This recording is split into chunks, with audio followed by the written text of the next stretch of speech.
Hey y'all, it's Kitchen Counter Oracle. I'm just kind of like cleaning up and making lunch and stuff like that. And I just kind of had a realization of sorts because ever since the diddler finally got arrested, a lot has come to a screeching halt because we have been picking up on sex magic or sex related type things going on and stuff like that for the longest time. And sex is the most intense form of energy exchange, which is why a lot of karmics are so hell bent on getting in the pants of chosen, divine, anointed beings, especially those with spiritual gifts, because they want to harness those gifts for themselves. And the only way to do that is to, well, you guessed it, right?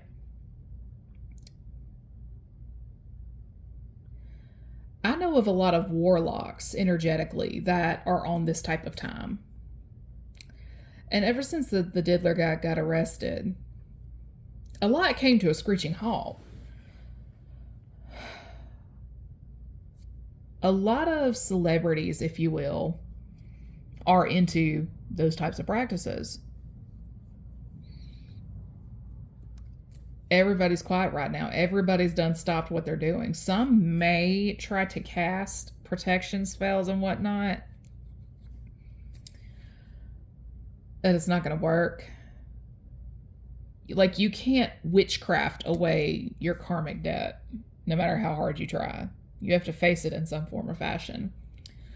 And the funny thing is a few days ago, I had a dream about,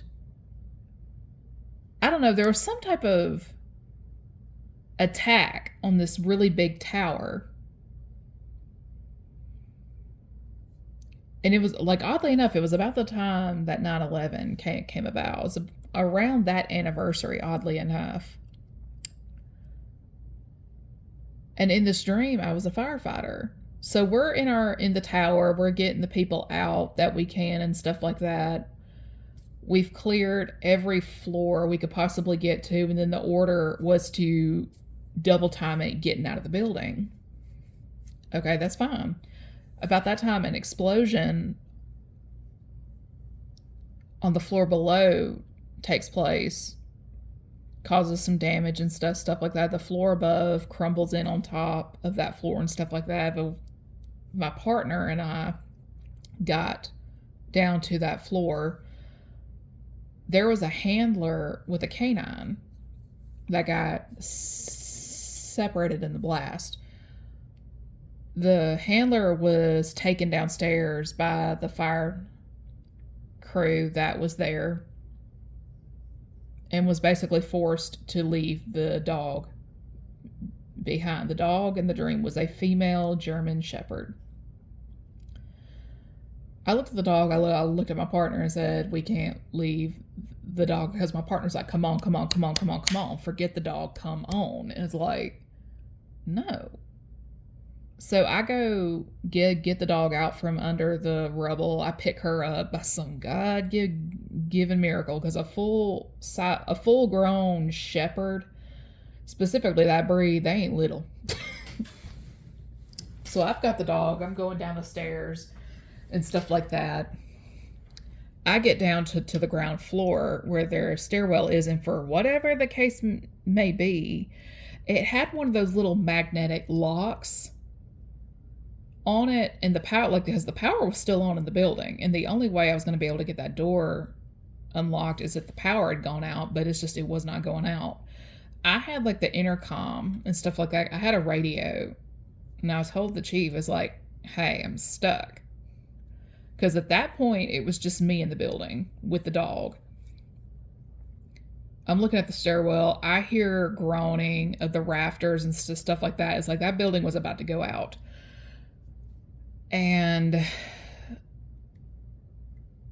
I looked at the dog. She's in pain. she's crying and whimpering and stuff like that. And it's like, hey, it's okay. That kind of thing. Like, you're in dog mode at this point.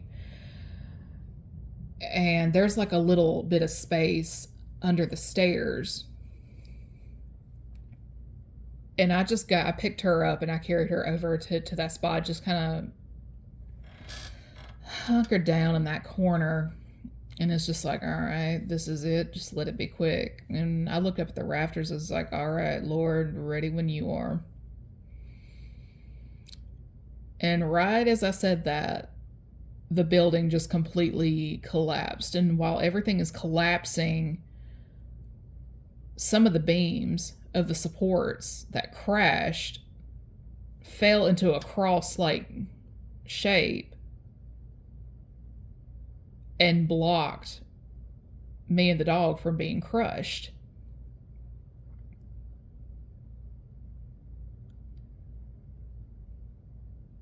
And it's just like, okay.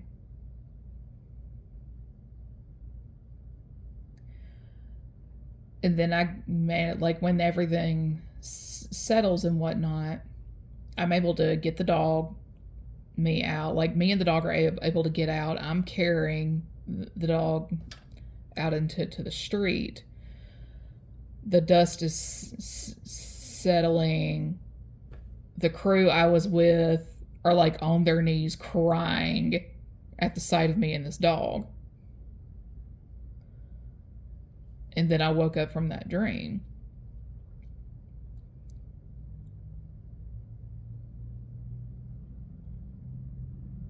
And oddly enough, what I took from that, because a lot of story, like just Jezebel energy coming to the forefront,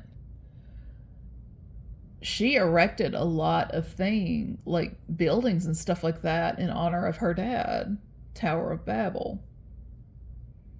The Tower of Babel is going brick by brick, and that was a download I had been getting prior to having that dream. Was this tower, I didn't see the tower, it was just like the base of the tower, and somebody was chipping away at the brick, but the brick was being chipped away piece by piece, and not by like a wrecking ball. It was just like piece by piece. It's like Jenga. You get enough of those, and next thing you know, your foundation is going out.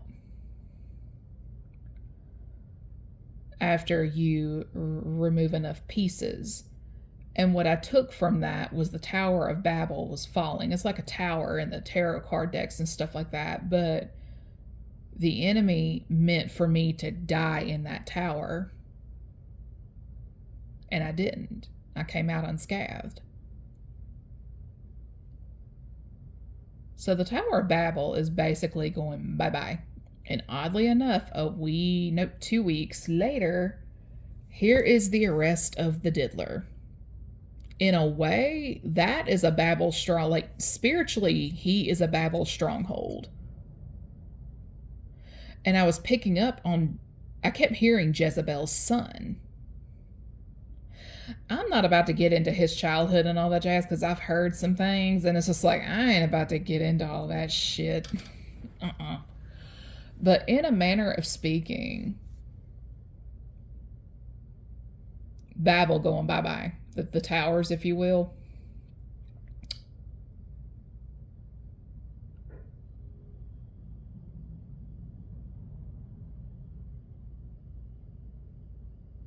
And oddly enough, there was something I got a long time ago about peons. And if I remember correctly, it's like the thing that keeps cells together.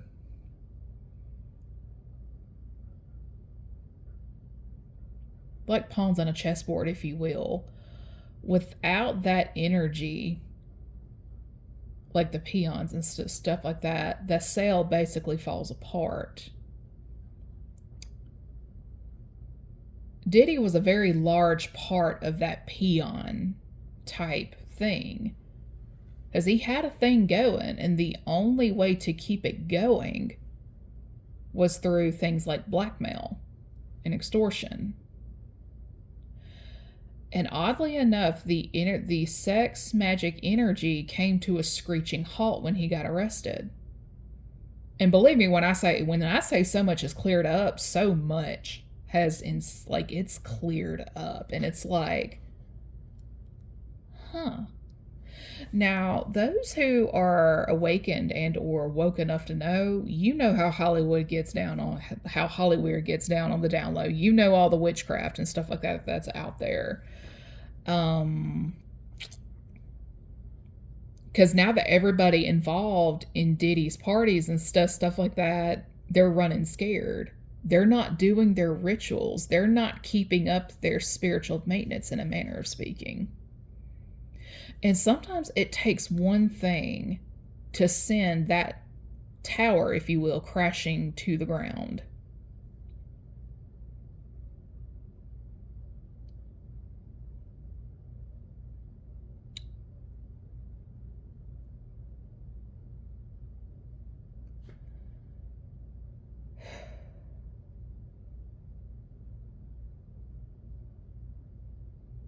Just expect things to come out that you didn't expect to come out.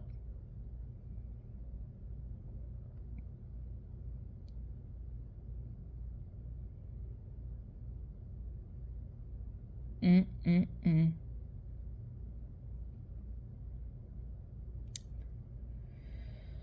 This is why it's extremely important to guard your energy and whatnot. Because there's just like a bunch of covens and cults and stuff like that were like, some directly and others directly involved with stuff like that. Because there's going to be a lot of people in this lineup, if you will, weak enough to buckle with just the right amount of pressure. They will sing like canaries in the name of either avoiding jail or getting a lesser sentence. Some of these people are going to be terrified of going to jail because that means they don't have a way to defend themselves, i.e., they know they're going to die there. Some of them by force, others, the demons they conjured, well, they're going to do their thing and drive them the utmost. They're going to drive them crazy to the point that they're going to do whatever it is they have to do to escape the madness, if you will. I'm getting out of this energy because I'm hungry and I want a nap. Just